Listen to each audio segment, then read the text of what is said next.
Welcome guys in next tutorial of type 1 diabetes mellitus. So today we'll discuss about diabetes mellitus. So let's talk about the definitions about diabetes. Diabetes mellitus is a metabolic disorder in which the body ability to produce or respond to insulin is impaired, resulting in an elevated blood glucose level. And the medical term of a high blood glucose level is a hyperglycemia. The diabetes mellitus come from a Greek word that is diabetes means to pass through, and the Latin word that is mellitus means a sweet. So this makes sense as a sweet glucose pass through the body and into the urine in a diabetes mellitus. So diabetes mellitus can be classified into two types, that is type 1 diabetes mellitus and type 2 diabetes mellitus. So this lecture will focus on a type 1 diabetes, and as I told you that type 1 diabetes is an autoimmune disease in which the body immune system attacks the insulin producing cell of our pancreas. So as a result, the pancreas produce a very little to no insulin and blood glucose level will be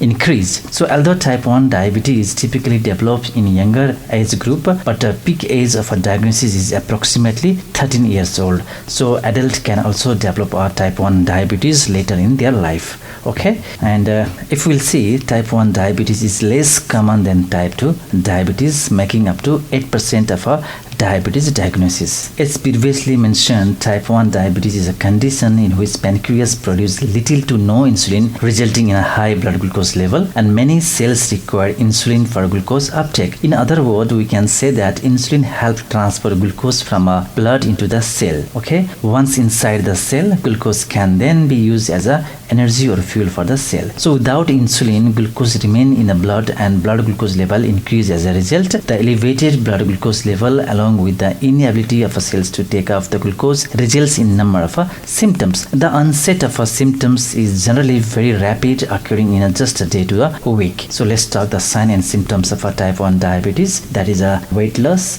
polyuria. Polyuria means increase the urine output, frequent urinations, polydipsia. Polydipsia means increase the thirst, and dry mouth, fatigue, weakness, polyphagia, that means increase the hunger or appetite, blurred visions, tachycardia means increase the heart rate. So these are a common sign and symptoms of a type 1 diabetes. So undiagnosed patients may present in the emergency room with a diabetic ketoacidosis as a serious complication of a diabetes. So let's talk what are the causes of a type 1 diabetes. The causes of a type 1 diabetes development is not yet known. However, there are several theories to cause the type 1 diabetes. We can see here.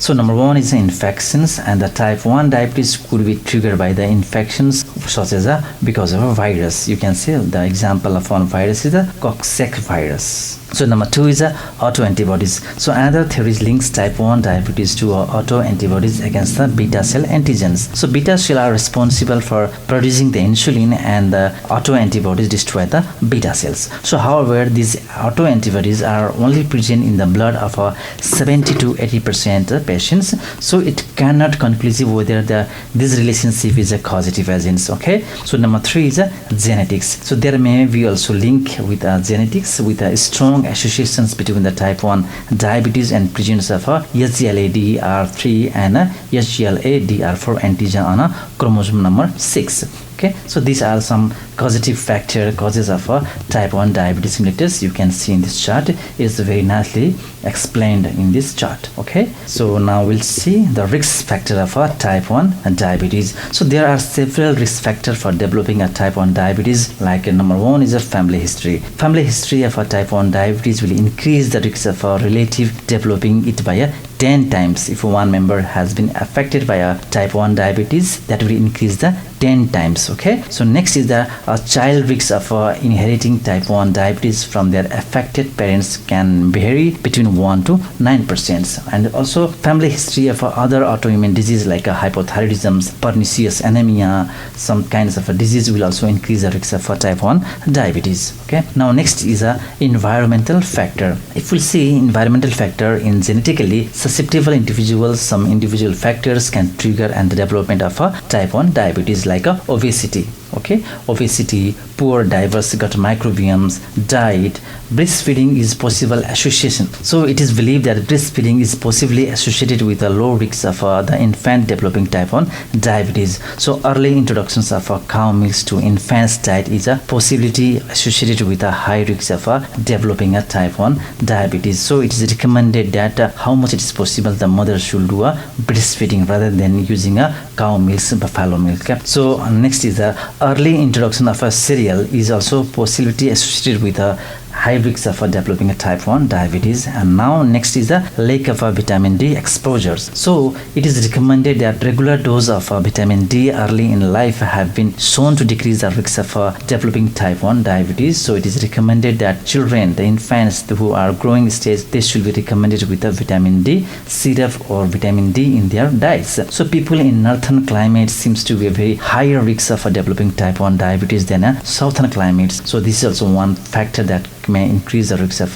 type 1 diabetes. So diagnosis rate of type 1 diabetes is also higher in winter months as compared to the lower in summer months. Okay, so these are some risk factor of type 1 diabetes. So now we'll talk how does the insulin works. Okay, once the beta cell of pancreas release insulin into the blood, insulin binds to the insulin receptor on the surface of body cells. So the binding of insulin to the insulin receptor on a cell activates a signaling cascade which increase the recruitment of a glucose transporter, that is a GLUT4, from intracellular storage vesicles to the plasma membrane. You can see in the figure. So GLUT4 is a major transporter responsible for uptake of glucose from the bloodstream into the cells. So an increase in a GLUT4 glucose transporter at the plasma membrane will increase the glucose uptake into the cell. The cell can then use the glucose as energy or fuel to carry out their functions. So you can see in this diagram also. Now we'll see the pathophysiology of a type 1 diabetes. So type 1 diabetes is an autoimmune condition in which the body immune system attack its own pancreatic beta cells. So more specifically,